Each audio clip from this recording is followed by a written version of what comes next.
నమస్తే నేను రమ్య తెలంగాణ పాలిటిక్స్ రోజు రోజుకి రసవత్తరంగా మారుతున్నాయి. అధికార కాంగ్రెస్ కి రెండు ప్రధాన పక్షాలు తలనొప్పిగా మారాయి. బీజేపీ బలాన్ని తక్కువ అంచనా వేయడానికి లేదు. బీఆర్ఎస్ కొత్త వ్యూహాలతో అధికార పక్షాన్ని ఇరుకున పెట్టే ప్రయత్నం చేస్తుంది. ఈ రెండు పార్టీలే కాంగ్రెస్ కు ప్లస్ అయ్యాయా? 2028లో సేమ్ సీన్ రిపీట్ అవుతుందా? Harish Rao game changer కాబోతున్నారా? అయితే ఈ స్టోరీ చూడాల్సిందే.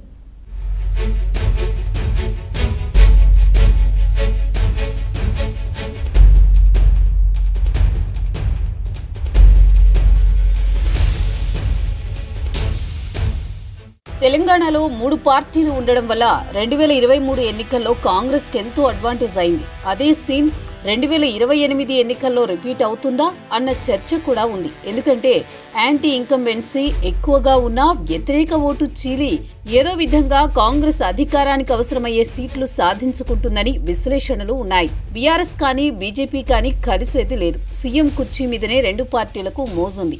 దాంతో త్రిముఖ పోరు ఖచ్చితంగా కాంగ్రెస్కే లాభం అన్నది అర్థమవుతూనే ఉంది. ఈ నేపథ్యంలో ఏదో ఒక పార్టీ బలంగా మారాలి, మరో పార్టీ బలహీనం కావాలి. అలా జరగాలి అంటే ఒక పార్టీని వీక్ చేయాల్సిందే. జాతీయ పార్టీగా కేంద్రంలో వరుసగా 3వ సారి అధికారంలో ఉన్న బీజేపీకి తెలంగాణ మీద గంపెడు ఆశలున్నాయి. పైగా వీక్ కావడం అన్నది జరగనిది. ఇక 21 రాష్ట్రాల్లో అధికారం చెలాయిస్తోన్న బీజేపీకి తెలంగాణ 22వ రాష్ట్రం కావాలన్న కోరిక బలంగా ఉంది. దాంతో ఓడి విపక్షంలో ఉంటూ ఇబ్బందుల్లో ఉన్న బీఆర్ఎస్ ని వీక్ చేయడమే సులువు అన్న చర్చ ఉంది. ఈ మధ్యనే కేసీఆర్ కుమార్తె కవిత బీఆర్ఎస్ మీద సంచలన విమర్శలు చేశారు. కేసీఆర్ దేవుడు అన్నారు. చుట్టూ దెయ్యాలున్నాయని, కోటరీ కూడా ఏర్పడిందని కూడా నిందించారు. దాంతో బీఆర్ఎస్ లో రాజకీయ సంక్షోభం ఉంది అని ప్రచారం సాగుతోంది. కేటీఆర్ కి వర్కింగ్ ప్రెసిడెంట్ ఇచ్చినప్పటి నుంచి ఒక రకమైన అసంతృప్తి ఉందని అంటున్నారు. కవిత కూడా తన రాజకీయ వాటా తేల్చుకోవడానికే గళం విప్పారు అని అంటున్నారు. ఇక సొంత బిడ్డే ఈ విధంగా నిరసన గొంతుతో ముందుకు సాగితే మేనల్లుడు హరీష్ రావు మీదనే అందరి చూపు ఉంది. హరీష్ రావు అయితే తాను పార్టీకి కేసీఆర్ కి వీర విధేయుణ్ణి అని చెబుతున్నారు. ఆయన తాను పార్టీ మారేది లేదని అంటున్నారు. అయితే పుకార్లు మాత్రం ఆగడం లేదు. బీజేపీ పెద్దలు ఆయనకు భారీ ఆఫర్ ఇచ్చారని, ఆయన కనుక బీజేపీలో చేరితే తెలంగాణ బీజేపీ అధ్యక్ష పదవి ఇస్తారని ఒక గాసిప్ అయితే స్టార్ట్ చేశారు.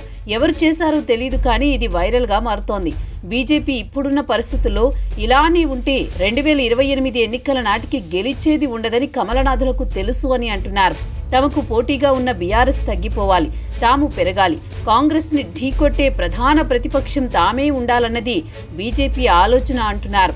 అప్పుడే ప్రజలు తమను కాంగ్రెస్ కి ఆల్టర్నేషన్ గా చూస్తారని భావిస్తున్నారు. అది జరగాలి అంటే బలమైన నాయకత్వం బీఆర్ఎస్ నుంచి బీజేపీ వైపు జరగాలని అంటున్నారు. అందుకే చాలా కాలంగా బీజేపీ పెద్దల చూపు హరీష్ రావు మీద ఉందని అంటున్నారు. ఆయనకు ఓపెన్ ఆఫర్నే ఇచ్చారని అంటున్నారు. మరి హరీష్ రావు అయితే మేనమామకు వీర విధేయుణ్ణి అని చెబుతున్నారు. రాజకీయాల్లో అయితే ఎప్పుడు ఏం జరుగుతుందో తెలియదు అని అంటున్నారు. దాంతో తెలంగాణలో ఉన్న పాలిటిక్స్ ని కంప్లీట్ గా చేంజ్ చేసే ఆ గేమ్ చేంజర్ హరీష్ రావే అవుతారు అని ప్రచారం సాగుతోంది. ఆయన అటు నుంచి ఇటువైపు వస్తే టోటల్ పిక్చర్ మారిపోతుంది అని అంటున్నారు. మరి హరీష్ రావు విషయంలో పుకార్లుగా వినిపిస్తోన్న మాటలు నిజమవుతాయా అంటే ప్రస్తుతానికైతే నో అని అంటున్నారు. ఫ్యూచర్ అన్నది ఎవరి చేతిలో లేదు.